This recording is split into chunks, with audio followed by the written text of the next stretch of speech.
Hi guys. So ഇന്ന് ഒരു study വ്ളോഗാണ്. ഞാൻ പകൽ സമയങ്ങളിൽ എന്തൊക്കെയാണ് പഠിക്കുന്നത് എന്നുള്ള കാര്യങ്ങളെക്കുറിച്ചിട്ടാണ് ഇന്ന് ഈ വീഡിയോയിലൂടെ ഞാൻ കാണിക്കുന്നത്. ഓക്കെ, ഇപ്പോൾ ഞാനൊരു ഹൗസ് വൈഫും അതുപോലെ തന്നെ ഒരു കുഞ്ഞിൻ്റെ അമ്മയൊക്കെയാണ് എന്ന് ഞാൻ മുൻപത്തെ വീഡിയോസിലൊക്കെ പറഞ്ഞിട്ടുണ്ട്. അതുകൊണ്ട് തന്നെ എനിക്ക് പകൽ അധികം സമയം പഠിക്കാൻ കിട്ടാറില്ല. അതുകൊണ്ട് തന്നെ ഞാൻ ഇപ്പോൾ കുഞ്ഞിനെ നഴ്സറിയിൽ വിടുന്നുണ്ട്. ഓക്കെ, അപ്പോൾ പകൽ കുറച്ച് ടൈം കിട്ടാറുണ്ട്. ആ ടൈമിലാണ് പഠിക്കുന്നത്. ഇപ്പോൾ വേറെ എക്സാംസ് ഒന്നും മുന്നിൽ ഇല്ലാത്തത് കൊണ്ട് തന്നെ എല്ലാവരുടെയും, എൻ്റെ ഉൾപ്പെടെ എല്ലാവരുടെയും പ്രിപ്പറേഷൻ വളരെ സ്ലോ ആയിട്ടായിരിക്കും പോകുന്നത്. ഓക്കെ, സോ ഫസ്റ്റ് ഇരിക്കുന്നതിന് മുൻപായിട്ട് ഞാനൊരു പ്ലാൻ തയ്യാറാക്കും. എങ്ങനെയാണ് ആ ഇരിക്കുന്ന ടൈമിന് ഇഫക്റ്റീവായിട്ട് യൂസ് ചെയ്യാൻ വേണ്ടിയിട്ട് ആ പ്ലാൻ ഹെൽപ്പ് ചെയ്യും. സോ ഇന്ന് ഞാൻ ഓർത്തു, ഇന്ന് റീസണിംഗ് ആണ് ഞാൻ എടുക്കുന്നത്. ഓക്കെ, ഒന്നിടവിട്ട ദിവസങ്ങളിൽ ക്വാൻസും റീസണിങ്ങും അങ്ങനെയാണ് ചെയ്യുന്നത്, കാരണം ഫുള്ള് ചെയ്യാനുള്ള ടൈം കിട്ടാറില്ല.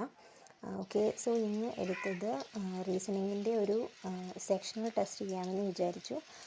അത് ആദ്യം നോട്ട് ഡൗൺ ചെയ്തു. റീസണിങ്ങിൻ്റെ മെയിൻസ് ലെവൽ സെക്ഷണൽ ടെസ്റ്റും പ്രിലിംസ് ലെവൽ സെക്ഷണൽ ടെസ്റ്റുമാണ് ചെയ്യുന്നത്. അതിൻ്റെ കൂടെ അഫയേഴ്സ് ക്ലൗഡ് അല്ലെങ്കിൽ ബുക്ക് റീഡിംഗ് ഇങ്ങനെയാണ് ഓപ്ഷൻ വെച്ചത്. So first prelims level sectional ടെസ്റ്റാണ് ചെയ്തത്. ഗൈഡ് ലീഡാണ് ചെയ്തത്. അത് ചെയ്തു. റീസണിങ്ങിൻ്റെ സെക്ഷണൽ ടെസ്റ്റ് ചെയ്തു. മാർക്സ് കിട്ടി. അത് കുറവായിരുന്നു, കാരണം പ്രാക്ടീസൊക്കെ കുറവാണ്. ദെൻ അത് അനാലിസിസ് ചെയ്തു.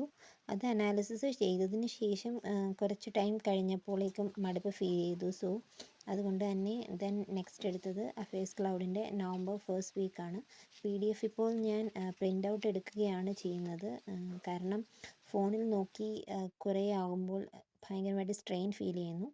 സോ ഇതാകുമ്പോൾ സ്റ്റോർ ചെയ്ത് വെക്കാനും ഇടയ്ക്കൊന്ന് എടുത്ത് റിവൈസ് ചെയ്യാനും ഒക്കെ എളുപ്പമായിട്ട് തോന്നി. സോ അതുകൊണ്ട് ഇപ്പോൾ പ്രിൻ്റ് ഔട്ടിലാണ് പഠിക്കുന്നത്.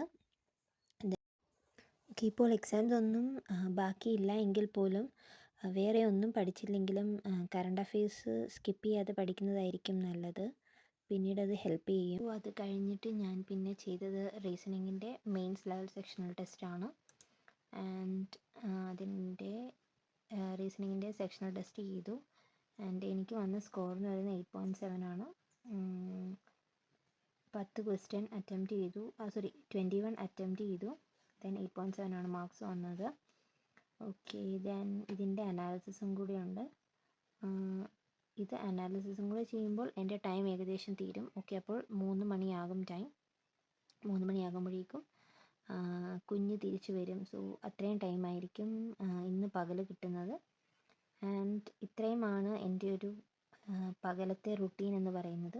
ഓക്കെ, ഇതിപ്പോൾ കുറച്ചായതേ ഉള്ളൂ ഇങ്ങനെ ഒരു ടൈം ഷെഡ്യൂൾ വന്നിട്ട്. ഇതിന് മുൻപ് കുഞ്ഞ് വീട്ടിലിരിക്കുമ്പോൾ വേറൊരു ഷെഡ്യൂളാണ്, കുഞ്ഞ് വീട്ടിലില്ലാത്തപ്പോൾ വേറൊരു ഷെഡ്യൂളാണ്. അത് അഡ്ജസ്റ്റ് ചെയ്താണ് ടൈം മാനേജ് ചെയ്യുന്നത്.